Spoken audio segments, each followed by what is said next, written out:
اهو الكب كيك دوت بقى اللي هيجروا عليه ولادك ويخطفوه وهيخلص وما يعرفوش ان احنا حاطين جواه مكون معظمهم ما بيحبوهوش. بجد والله يعني انا عندي 2 ما بياكلوش المكون ده خالص، وهم اكتر 2 كلوا 2 كب كيك في نفس الوقت من حلاوته.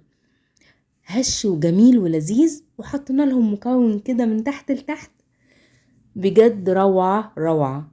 وهتحطي فيه بقى كل اللي انت عايزاه براحتك. تعالوا نشوف عملنا ازاي. بس قبل ده كله ما تنسيش السبسكرايب وتفعلي الجرس علشان يوصلك كل جديد، وكومنت جميل منك وشير الفيديو علشان الكل يستفاد. السلام عليكم ورحمة الله وبركاته. معاكم دعاء زين، وان شاء الله النهاردة هنعمل كب كيك بمكون يعني تقريبا بيتركن عندنا في التلاجة شوية علشان معظم البيت ما بياكلوش، بس ان شاء الله هنحطه النهاردة وهنعمل بيه اجمل كب كيك. سمي الله كده وشغلي فرنك على 180 وهاتي الخلاط بتاعك، تحطي فيه بيضتين بدرجة حرارة الغرفة وعليهم معلقة صغيرة فانيليا سايلة او نص معلقة بودر، ومعاهم كمان نص كوباية سكر 120 جرام، وتشغلي عليهم الخلاط مرتين 3 كده بحيث ان السكر يكون داب معانا. وعلى طول هنجيب معانا 80 جرام زبدة على زيت او زيت بس او زبدة بس زي ما تحبي طبعا، يعني تلت كوباية وعليها معلقة كبيرة. وشغلنا ضربة واحدة كده في الخلاط وجبنا المكون الجميل بتاعنا، الجبنة القريش اللي كلنا بنحبها وولادنا كلهم ما بيحبوهاش. الجبنة دي انا عاملاها في البيت وهسيبلك الفيديو بتاعها ان شاء الله في اخر الفيديو دوت. هحطها في الخلاط، دي 200 جرام جبنة قريش. لو نزلت مية مفيش اي مشكلة، بحطها بميتها عادي خالص جدا.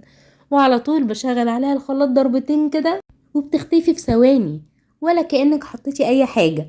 اهم حاجة ان ما تسيبش تكتلات جوه خالص. ولو جبنة حادقة انت جايباها يعني جبنة قريش عليها ملح زيادة، نقعها في مية بس ربع ساعة او نص ساعة وصفيها واشتغلي بيها وتكون زي الفل. شايفة الخليط جميل معانا ازاي؟ هنجيب بقى النواشف. جبنا معانا 175 جرام دقيق، يعني كوباية وربع كده، وحطينا عليهم معلقتين صغيرين بيكنج باودر ورشة الملح بتاعتنا اللي مش لازم ننساها ابدا. وقلبنا كله مع بعضه وهننزل بيهم على الخليط بتاعنا. ما تنسيش انتي مشغلة الفرن من قبل ما تشتغلي خالص، وحاجتك كلها بدرجة حرارة الغرفة. وما تنسيش كمان تشوفي فيديو كيكة الكوسة اللي طعمها روعة وما اختلفش عليها حد في البيت ولا اي حد اكلها من ايدي بره خالص. مكوناتها بسيطة ولذيذة وجميلة، هسيبلك الفيديو بتاعها فوق. حطيت المكونات على 3-4 مرات عشان انا عايزة احتفظ بالقوام اللي اخده معايا الخليط. وقلبتها كويس وجبت معايا 50 جرام زبيب، حطيت عليهم نص معلقة دقيق وقلبتهم كويس جدا بحيث ان الزبيب يتغلف بالدقيق كده علشان ما يسقطش مني في الكب كيك من تحت. صفيت الدقيق كويس منه، هو النص معلقة نزلوا تاني، يعتبر ما اخدش حاجة خالص. وعلى طول هنزل بيهم على الخليط. هنا بقى ممكن تحطي فروتة مسكرة، انا ما بحبهاش وما برجحهاش بصراحة عشان انا معرفش نظامها ايه، ما بتعجبنيش في الاكل كده. عايزة تحطي فاكهة فريش تبقى ممتازة جدا، لو كريز عندك يبقى جميل ومميز جدا. عايزة تحطي مكسرات زي الفل، بس انا حبيت احط الزبيب جوه والمكسرات على الوش. جبت قوالب الكب كيك، حطيت ورق الكب كيك فيها، وعلى طول هنزل بكميات متساوية. هما ما شاء الله الخليط دوت كفة 12 كلهم.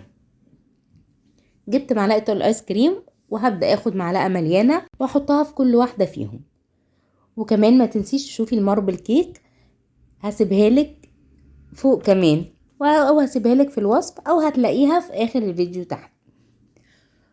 وانا بقى عملتها المرة دي في كب كيك بحيث ان هي يعني انا كنت عايزاهم ياكلوها كده ما نبهدلش الدنيا علشان انا كنت بروق الشقة وكده.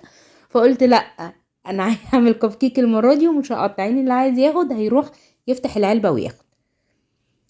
جبت كمان كام حباية عين جمل كده كانوا في التلاجة وبدأت اكسرهم واحطهم على الوش. فحطيت على 6 و6 6 من غير عين جمل، مش هتسويه ومش هتعملي فيه اي حاجة خالص، زي ما هو كده هتخلصيه تخبطيه خبطتين كده على الترابيزة وتدخليه الفرن 180 في الرف اللي في النص. هيقعد بالظبط معاكي من 20 ل25 دقيقة، وهتطلعيه وهيكون زي الفل زي ما انت شايفة كده. انا ما بحبش الكب كيك اللي عامل زي المشروم من فوق دوت، انا يعني بحس ان هو ملوش اي لازمة خالص. ولا كمان بحب الكيك العالية زيادة عن اللزوم، ملهاش لازمة برضو. هنا كان طلع بس كان ما شاء الله سخن جدا فما عرفتش امسكه. فبعد ما برد اخدته وفتحته، جميل جدا، هش وطري ولذيذ واكله ممتع كده وغني، غني بجد. ما تنسوش اللايك وشير الفيديو وكومنت الجميل منك، بيشجعني وبيفرحني.